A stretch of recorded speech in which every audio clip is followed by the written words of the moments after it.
we on? Hello, there we go. Been up here enough, I know what it sounds like when it's working and not working. Lane Kiffin's coaching resume includes 10 conference championships, 8 bowl victories, 4 Heisman winners, and 3 national championships. Last year he led Ole Miss to a 10-win season. The University of Mississippi's second Sugar Bowl since 2015.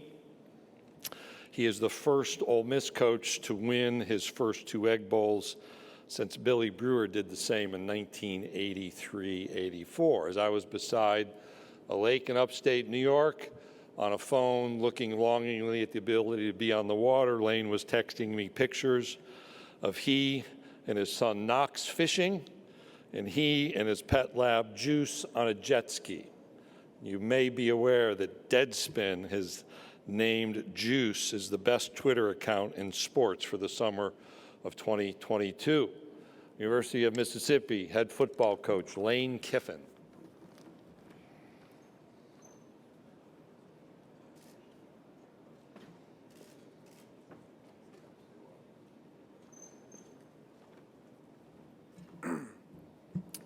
All right, thanks, Commissioner. Excited to be here. You know, I always think that this kind of re-energizes, refreshes you about the season coming up here in the middle of the summer. You know, as you see other players, other coaches, or even as the TV was on before, coming up here on SEC Network, and just kind of reminds you that it's right around the corner. So our job is, I think, really challenging this year because on paper we may look, you know, like we should be decent because we filled a lot of holes with transfer portals. So that is a good system when you lose really good players and you haven't been somewhere long enough to develop a lot of classes of depth. So we are grateful for that, but at the same time, with everything good, there are challenges as well. And you have people coming from, you know, like I've said, kids coming from different parenting, and we got to put them all together as this blended family. So that is challenging, and in fall camp, it won't just be about teaching X's and O's like it always is. You know, we have a lot of culture work to do that you don't really have to do as much because it's already established, because your best players normally have been in your program for a year or two. So look forward to that challenge. All right, thank you, Coach. If you have a question, please raise your hand. Jack, Jake, or Preston will get a microphone to you. Again, please put the microphone up close to your mouth so we can hear you and give your name and affiliation. Coach, we're going to start right here in the center, about halfway back. Go ahead, Michael. Hey, Lane, Michael, CasaGrandeAL.com. Just wondering your philosophy on calling trick plays when you do them, and what do you remember about Nick Saban and his philosophy on that? Well, like Kirby Smart used to say, sometimes you come up here and just end up talking about Alabama. So our first question somehow is about Nick Saban. So that's pretty usual. Trick plays, I don't know. I think kind of offense has evolved so much from where we used to be that in a way maybe you don't run as many because you know we're not quite the same as we used to be as far as setting things up as much, because so much is about tempo and how we do things. So I would guess, you know, analytics on trick plays would show maybe we don't do as many as we used to. And Coach kind of was with trick plays kind of like, you know, fake kicks. Like it had to be a discussion a lot of times right before. He would want to know that week what was in and why, and a lot of times you'd, you know, run it by him before. So. And if they worked, he was happy. If they didn't work, you got to ask Chewings. All right, Coach, we'll go over here on the right side, about midway back in the orange. Coach, Ryan Lavoie, Sports Call Auburn, this way. Ryan Lavoie, Sports Call Auburn. Your offenses have been well regarded for a long time now, and you just lost a quarterback in Matt Corral who you had a lot of praise for. When you look at Jackson Dart, how do you think he's coming along learning your offense? And just in general, do you think your offense is a difficult one to master? Well, I think we've had a lot of really good offenses you referred to because we've had really good players and really good coaches, assistant coaches. So that's always changing. I think, you know, we don't probably do a lot of things not as well as others, but I think one thing we do pretty well is change our offense to our players, to our skilled players, and it's why, people will say we look so different year to year. That's not necessarily off-season studies. That is more who our players are. And now with the portal, we know less about that, so I can't really tell you right now what it's going to look like. We're going to need training camp to figure that out. As far as the quarterback, Jackson coming in, he's young, just like Luke. They just finished their freshman year, and so it was good to have those guys for spring. It's very competitive. We look forward to those guys battling it out and making them both the best that we can, because a lot of times you need both. Coach, we're going to go right in front of me about 3 rows back. Coach Drew DeArmond, WZZN Radio, Huntsville, Alabama. I know you had a lot of history with Charlie Weiss Jr. at Alabama and then with you at FAU. Talk about bringing him back to your staff at Ole Miss and the job he could do. And also, second part of the question, one of the portal additions, Michael Trigg, had a great spring, and talk about kind of your expectations for him. Okay, I'll start backwards. Michael Trigg, very talented player. Again, another young one that just finished his true freshman year, had a really good spring game, done some really good things, and has a really high ceiling. But with all these portal guys, especially the younger ones, we got a lot of work to do with them to get them into our systems, not just offensive, defensive, and special teams, but culture-wise. So, he's got a really high ceiling. We're excited to have him. And the first question was about Charlie Weiss. As I mentioned before, we've been fortunate to have really good players and really good assistant coaches. Jeff Levy did an unbelievable job for us. I'm sure he'll do a great job at his alma mater, Oklahoma. And Charlie has been with us 2 places, been with myself 2 places before. I've always thought he was way ahead of the game, not just because he started young with his dad, but his mind is really unique and special. Can really memorize things like no other. So we're excited to have him in there and be able to work with him and put together a really exciting offense. Coach, we're going to go right here in the middle in front of me, about 3/4 of the way back. Lane, Mike Rodak from AL.com. Just what sort of benefit is there to having that Alabama game be so late in the season this year after, early last season having to take that loss and then have to overcome it after that? Well, no disrespect to Alabama. I couldn't tell you what number on the schedule they were, because we got a lot of things to figure out, to work on before we get to game 1. So I'm not concerned about the schedule. I had a question earlier. Do you like that supposedly it's easier up front? Well, you don't know that. You got no idea. At the end of the year, all you guys, us included, think these teams are going to be better than these, and you don't know. So we just got to work one day at a time, integrate all these new players in, and play the best we can. Okay, we'll go down here, front left, Parrish, behind you, other side. Parrish, Alford Daily Journal. Lane, can you talk a little bit about the things Matt did for you off the field last year, leadership, other characteristics, and where your candidates are in those areas? Well, Matthew is a special player, as you guys know, but a special leader. And, he just led by example. He'd go run in the offseason with the receivers and beat all of them, including Mingo, who's here. Will tell you the story, how hard he worked. And I think our defensive players, he won them by the style that he played, by running over linebackers. And so that's a challenge to replace. And so that won't just be quarterback. I think you got to have great leadership when you lose somebody like that, and you have young quarterbacks coming in regardless of who wins it, for other people around him, around that position, to step up. Coach, we'll go right here on the near aisle, closest to you, right in front on the aisle. Hey, Lane, Colin Wilson with the Action Network. Before last season, the record for 4th down attempts was 46. Ole Miss had 49 last year. Is there an expectation that will be the current pace this year? Is it just down and distance, analytics, field position, or could we be even more aggressive with Ole Miss football this year? Well, thank you. I did not know we set a record. So now I know we have the most attempts in the history of football. So I used to coach for Pete Carroll. He said, don't just do things really well, do them better than anybody's ever done before. So at least I know that stat. And I think that's an interesting stat, that when you talk about recruiting and players, and once they get there, we sell too that we believe in you. And that's why it's not just, analytics, that's a huge part of it, but it's the players feel that we believe in you, that we put you in those situations, that we play so aggressively.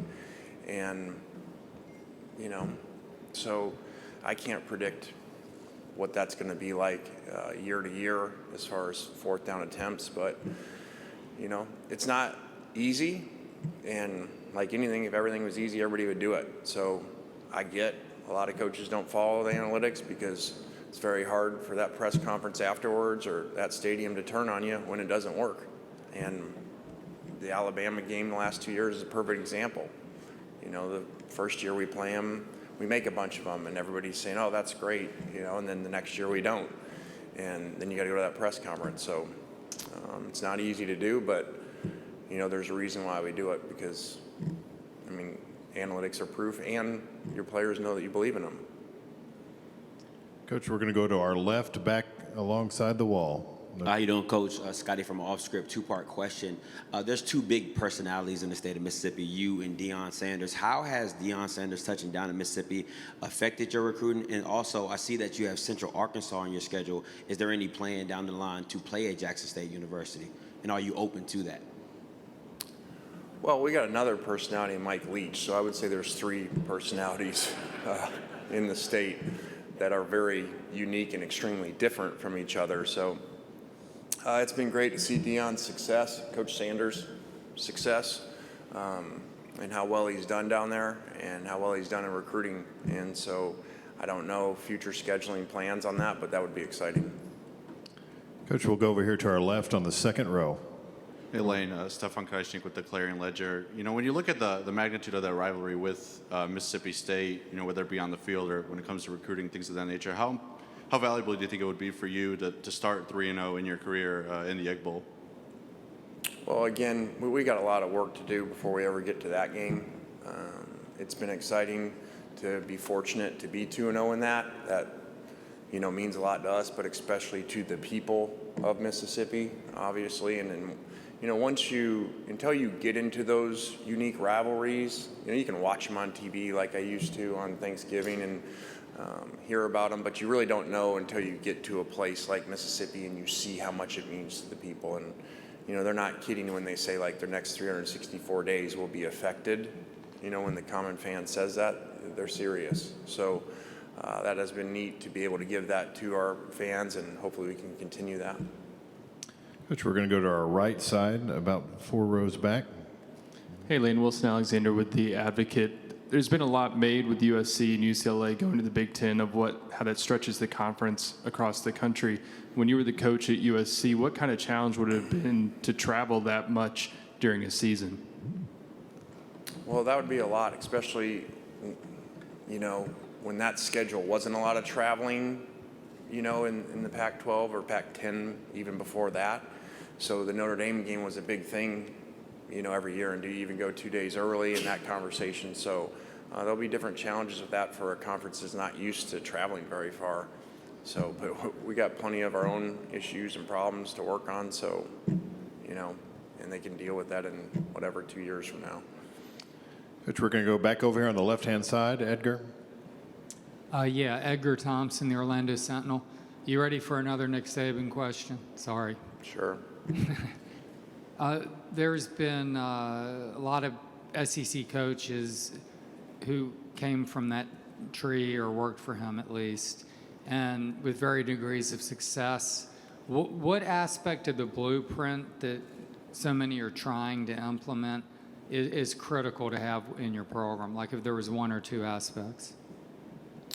Well, I did an interview the other day that went more in depth in this, and it really is amazing. You guys would know history better than me. I would doubt that there's ever been a coach in any sport, college or professional, that has so many people under him that are at major jobs. I mean, you're talking about top 25 jobs, and I don't know what we counted, 5 or 6 of them or something the other day when we counted all those guys that have been there, or even that were there just for the 3 years I was there, that were assistant coaches. So it really is amazing, not just for someone to produce coaches that people hire because they're trying to get the Alabama program, but for those to have success and to be at major places speaks volumes of, how phenomenal a coach is. I think people take very different things from him, and I think you see that. I kind of think there's a difference when you look at offense and defensive coaches. I feel like when you look at the defensive coaches that leave there, usually like the Georgia blueprint, basically take everything and move it there. And because that's a big part about Alabama's program, whatever year you were there, the defense was the same and it hasn't changed for the most part. And I think the offensive head coaches leave, whoever, Billy or Sark or Locks, and the program looks a little different because they usually have their own offensive flair that they end up running. But I'm sure everybody probably takes, I would think, his organization, his commitment to the program, and try to model his discipline that he has within that. Coach, we're going to go down here to our right-hand side, second row. Charles Odom with the Associated Press. You mentioned right off the top the importance of the transfer portal and filling some holes on your roster this year. I'm wondering, in the last year, what changes have you seen in your discussions with potential transfers of the NIL, and what do you think the coach's role should be in that whole discussion?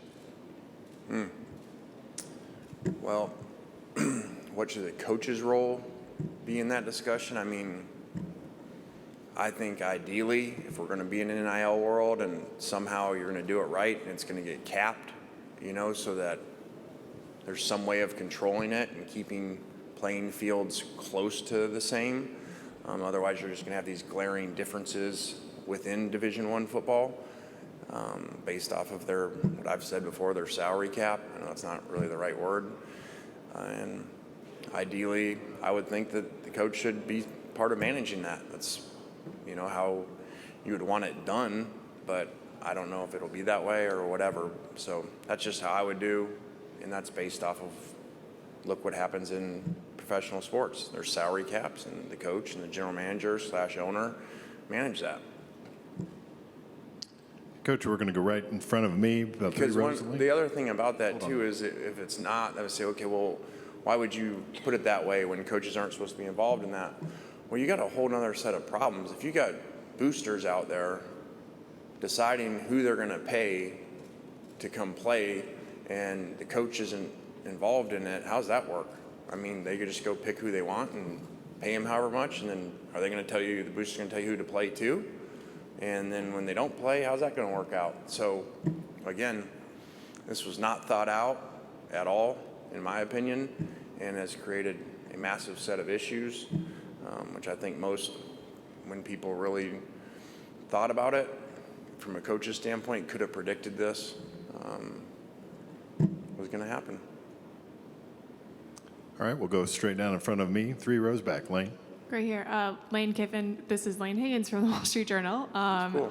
I had a question for you a little bit about recruiting and how it has kind of changed to be, more of a photo shoot or a, experience. And you've had, Rolls Royces on campus. You obviously have a very cute sidekick and Juice. Can you talk a little bit about, why you've chosen to kind of implement those things and kind of lean into that aspect of college football, even though it's, very much has nothing to do with what the actual product on the field is going to be? Because I think for you guys that have been around me or listened to me, we don't sit around and complain how things are and how they should be. Yeah, ideally, shouldn't be picking places off of what your photo shoot is or what car they're taking pictures in. There's a lot of things that I wish were different, but it is what it is. Just like Coach Saban wants rules changed about hurry-up offense. Well, he adapted. So we don't sit around and worry about that. I think we try to be creative. We kind of have a saying, we don't think outside the box, we just create a new box. And so if that's what kids care about and look at, then, we don't do things the way they were done before.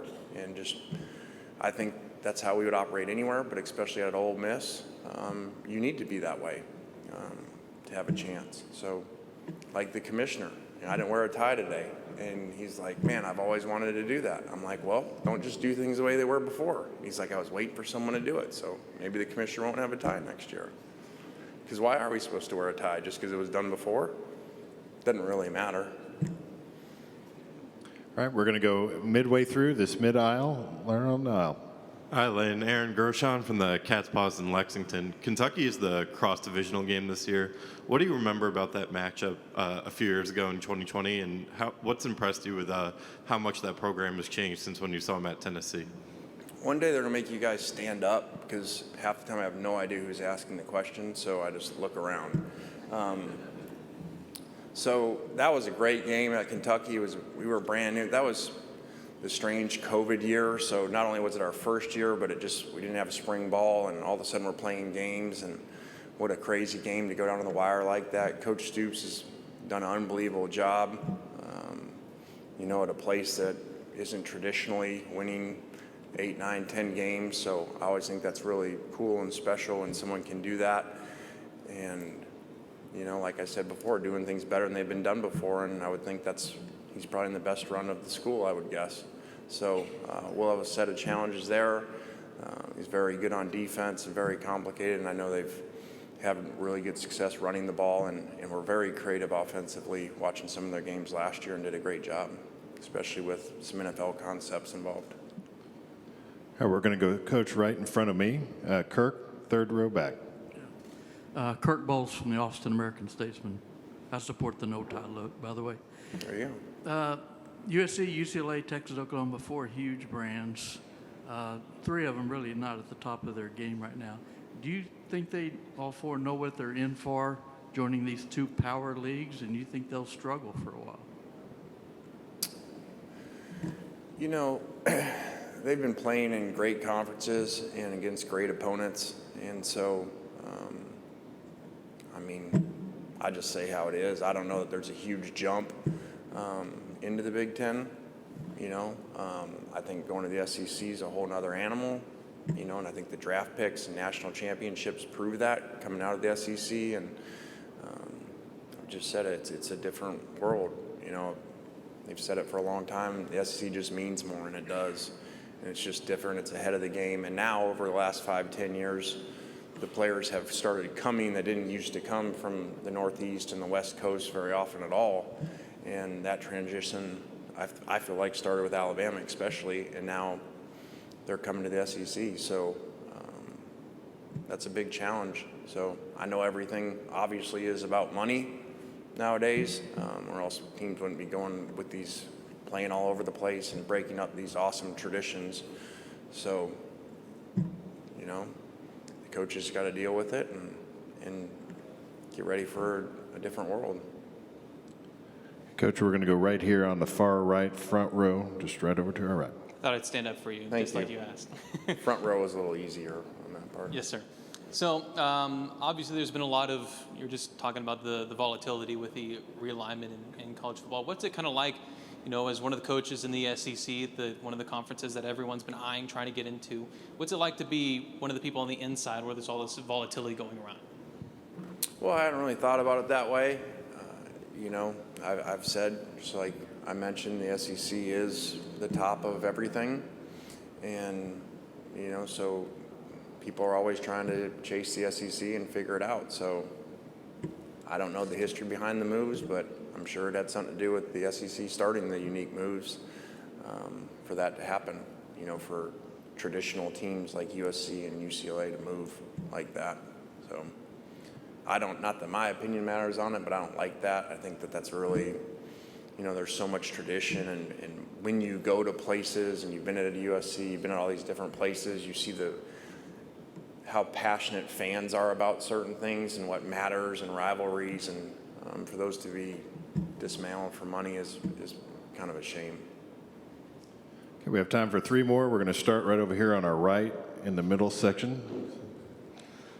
Connor O'Gara, Saturday Down South. Excuse my tie. Apologies for that. Lane, I saw that you signed a mustard bottle earlier. Have you signed a lot of those in the last 9 months? I did sign a mustard bottle. That was the first guy to come up, which I think he had Alabama shirt on, so I was a little confused there. And so, yes, I've signed a lot of mustard balls and golf balls, which normally I haven't. So it's been a unique off season. Okay, we're going to stay over in that. And I'd like to say on the golf ball, which goes back to the first pitch, which I threw out for the Tennessee game, and we got swept by Tennessee and didn't play well, and everybody thought it was my fault. I had a plan. I wanted our guys to stay humble and not play very well, and then we'd go win the national championship in baseball. So I'd like to say that was a plan. So all the Tennessee fans that were all excited about sweeping us, there was a plan. All right, we'll go over to the same section midway back. Go ahead, sir. Here's the mic. Hey, Coach, over here. Drew Barrett, ESPN, Arkansas. Last year, not only one of the best games y'all played in, but as far as the SEC in general, was against Arkansas. What are your thoughts about the rivalry with Arkansas and it becoming possibly one of the big marquee rivalries in the SEC? Well, that was an exciting game, and again, it just shows you can't predict year to year, week to week. You got no idea how games are going to go because that game was completely different than the game the year before with them in a low-scoring game. So that's an exciting rivalry, one that means a lot to fans as well. And Coach has done an unbelievable job there, turning around a program that we got there at the same time, and had really struggled. It wasn't like Arkansas was losing, most of their games close. So to see the turnaround that Coach Pittman did is really amazing. Hey, Coach, we'll go right here on straight in front of me, about midway back in the blue. Joe Goodman, AL.com. 1 year into NIL, what have you found works with NIL? What doesn't work? And you say college football is all about money right now, so how have you managed that in your program? You mentioned maybe there needs to be general managers, but have you kind of delegated that responsibility to someone already, or how have you gone about dealing with that? Well, the first question is the keys to NIL and how do you do well at that? You have really good boosters. That's how you do well at it. So I'll say what other people don't say, as you know. So it's like a payroll, in baseball. What teams win over a long period of time? Teams that have high payrolls and can pay players a lot. So we're in a situation not any different than that, which is what I'm not saying I didn't. I'm sure other people said it. I said it day one. You legalize cheating, and so get ready for the people that have the most money to get the best players. And now you have it. So it is what it is. And as far as a general manager to manage that, we aren't allowed in the current system to manage what they make. So there isn't. Well, we're not there yet, and I don't know that we ever will be. That's just what I said it should be, because that's what any other, professional sports, which is what we are now, does. All right, Coach Kiffin, thank you for your time. All right, guys, thanks for coming. Appreciate it.